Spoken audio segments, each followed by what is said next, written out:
Hello, Brain Damaged Philosopher here. This is going to be the first audio lecture in my series on my own ethical system, Eudaimonistic Egoism. To be completely honest, this is, I think, the fifth take on this lecture because I was struggling to conceptualize and organize what I was saying, both because my concussion is a little worse than most of the previous weekends that I've been recording videos, and also because this is material that I've thought about a little less and haven't written about before.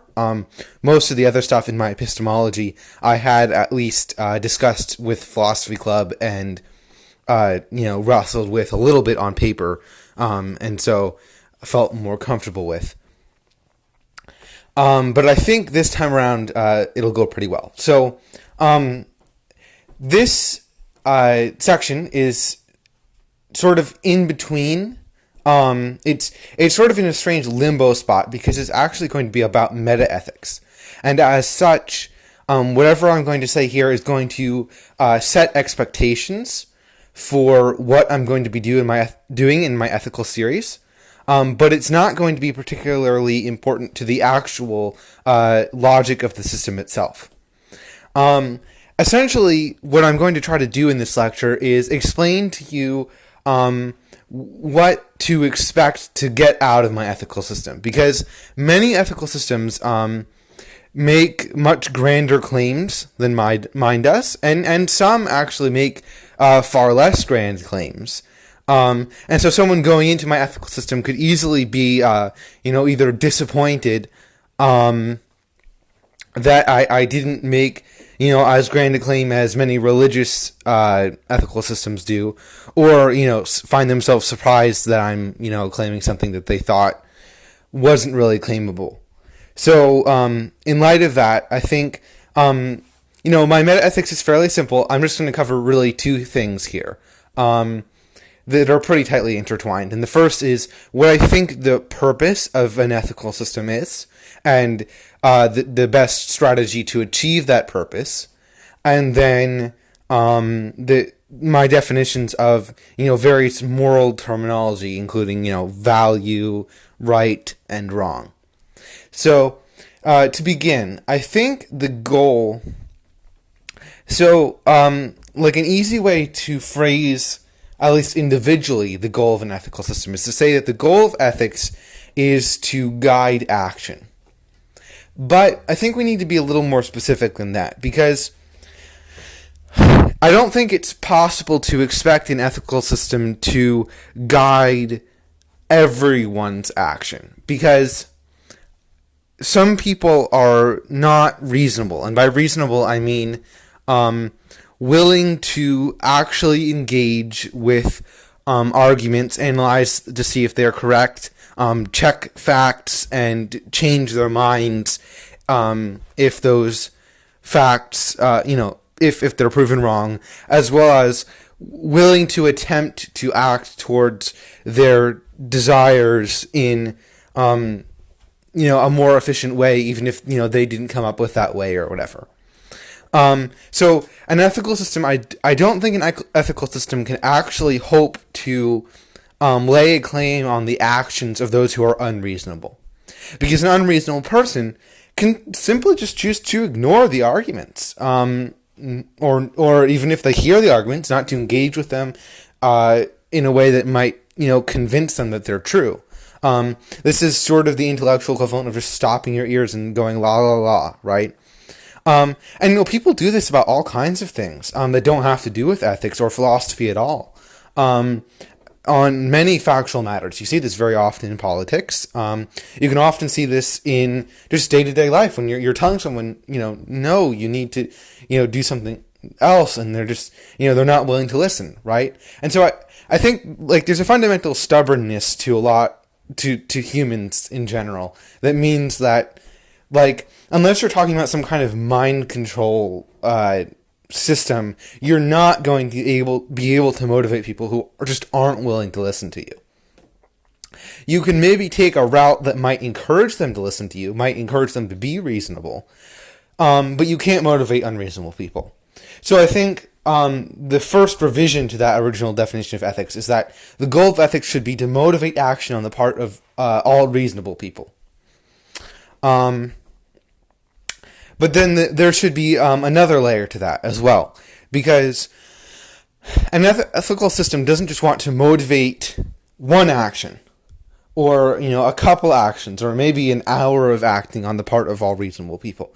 It wants to set the limits, the delineations for all actions of reasonable people. So maybe the next revision, right, to our definition of ethics should be, so ethics is a branch of philosophy that attempts to motivate or limit, or I guess motivate or limit all actions on the part of all reasonable people, or influence all those actions. But ought implies can, right? If it's impossible to do something, then I don't think it's pointless to say that one ought to do it. And so the next step would be to revise a definition of ethics to say that it has really two criterion, right? First, its first goal is to motivate some action on the part of all reasonable people, and the second part is that the action that it wants to motivate should be totalizing. It should an ethical system should attempt to guide all of the actions of all reasonable people. Is probably the most concise way to put it. Now, so I think the best strategy to achieve this is to take a desire that someone has, the best way to motivate action on the part of someone is to take a desire that they have, that they're already willing to act towards, because that's what we mean by a desire, is something that someone is willing to act on. Take a desire, and then link it to a fact about the world and a fact about that person, however many facts you need, really, in order to contextualize what exact action would actually best move the person along the path that desire suggests. This is how all advice works, really. Someone has a goal that they want, and so they ask someone else, well, how can I achieve that goal? And then that person looks at the person and their situation and figures out, or at least attempts to figure out, how best to get that person to their goal. And if that person doesn't have any other overriding desires, then if they're reasonable, they'll actually take that advice. The best example of this is doctors, because when doctors give people advice, it's to help them achieve a goal that everyone has, health. And if the person doesn't have any other overriding goals, then they'll take that doctor's advice based on the facts that the doctors give, if the doctor gave good advice. And this actually brings up an interesting point. Health, is a goal that everyone shares. And so, let me take a step back for a second.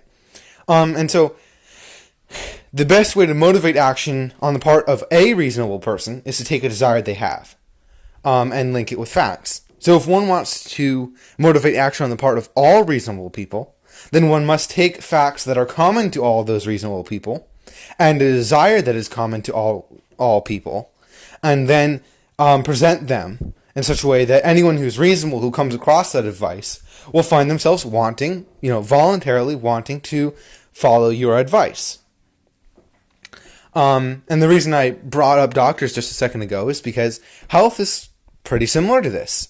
Because health is actually a goal that all people share. And so any reasonable person, if they don't have another desire, would want to follow a doctor's advice about how to be healthy.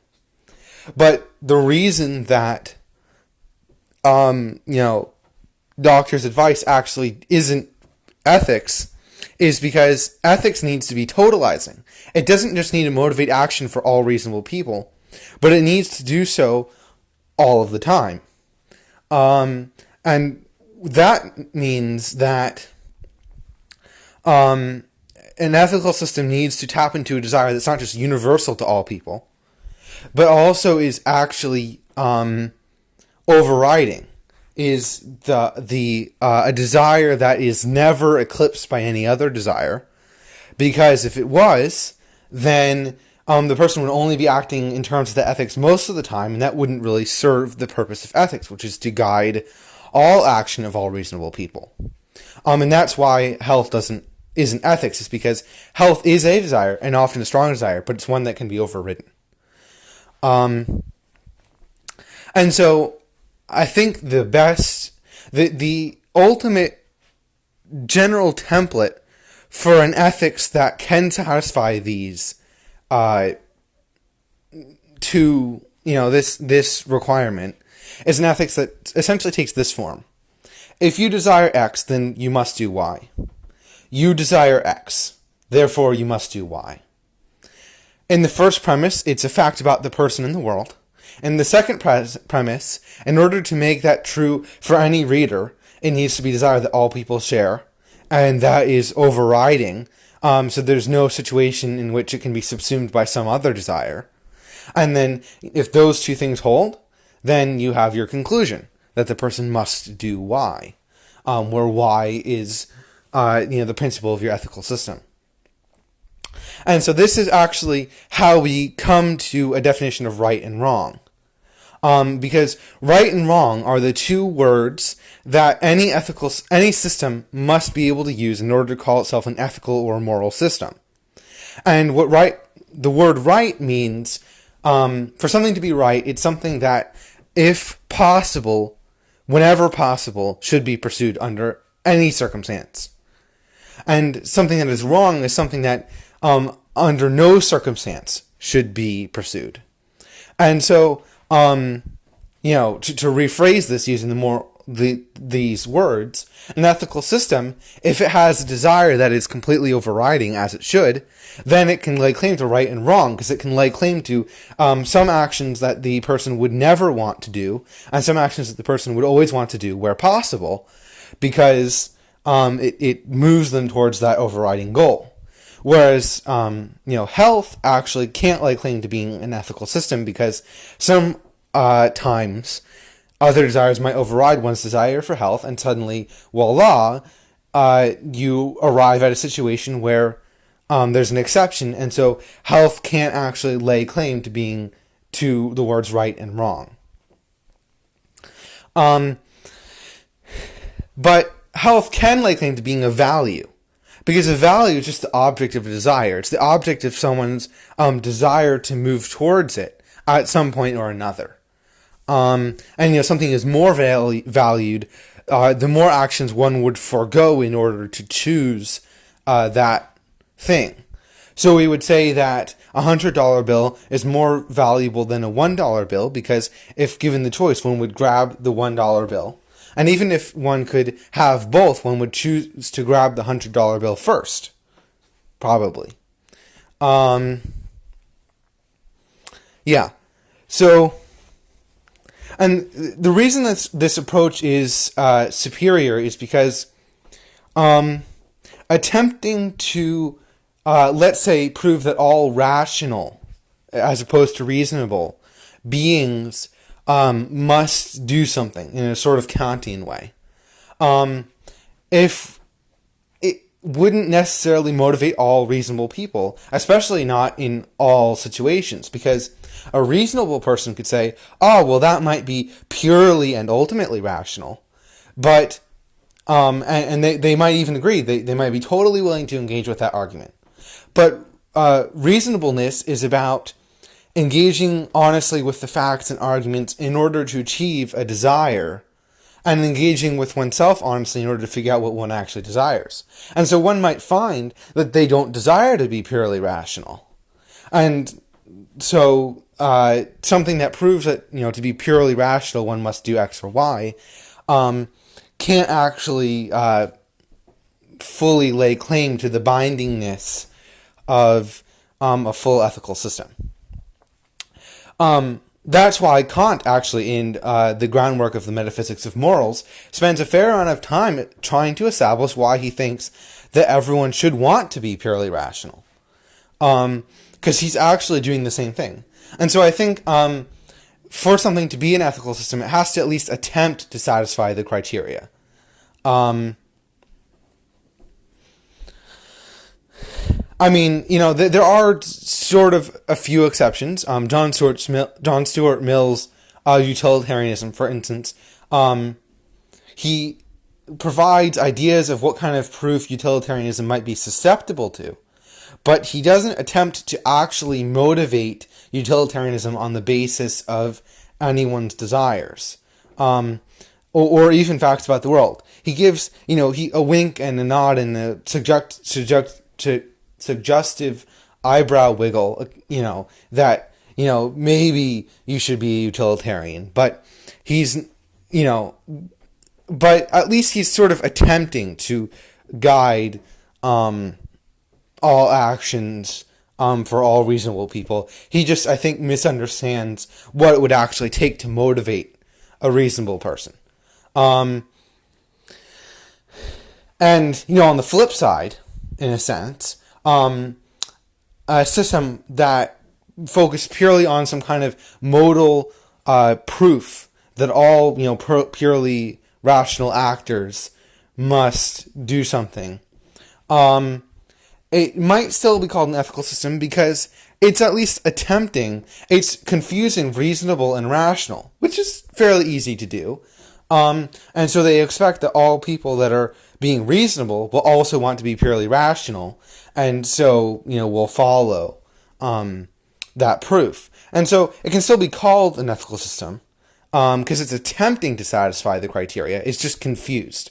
And so, it's still a failure for an ethical system. So this is sort of what you can expect from my ethical system. Is I'm going to be talking about desires, and ultimate desires, and I'm going to be talking about facts. There's going to be some empirical discussion here. They don't expect a lot of very abstract proofs unless I've laid the groundwork for why we should care.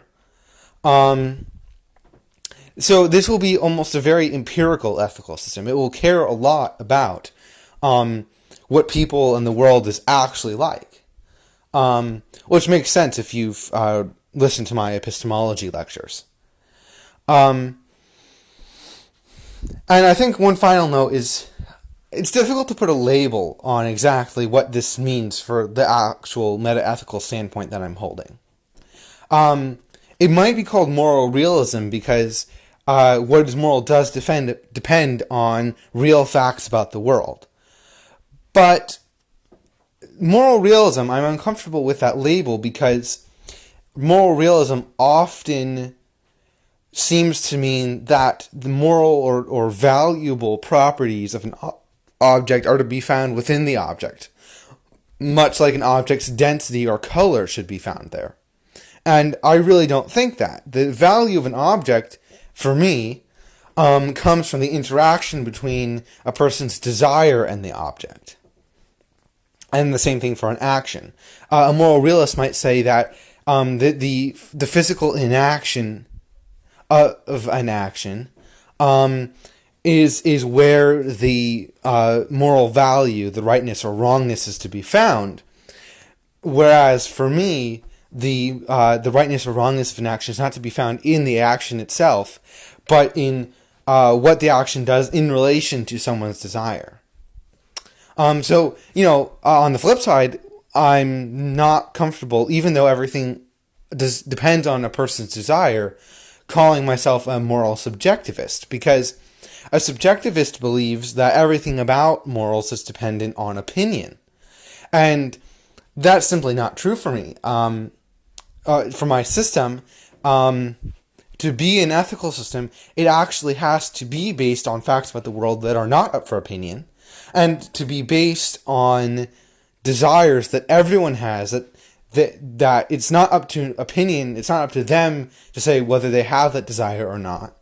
And that desire isn't different between people.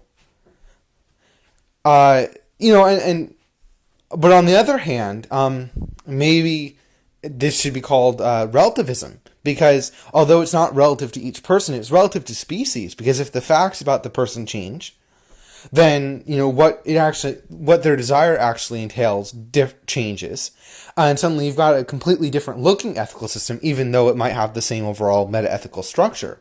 For instance, if there's an alien race that's totally different from us, you know, they might have a moral system that's very different from ours, and we could only judge them based on their moral system.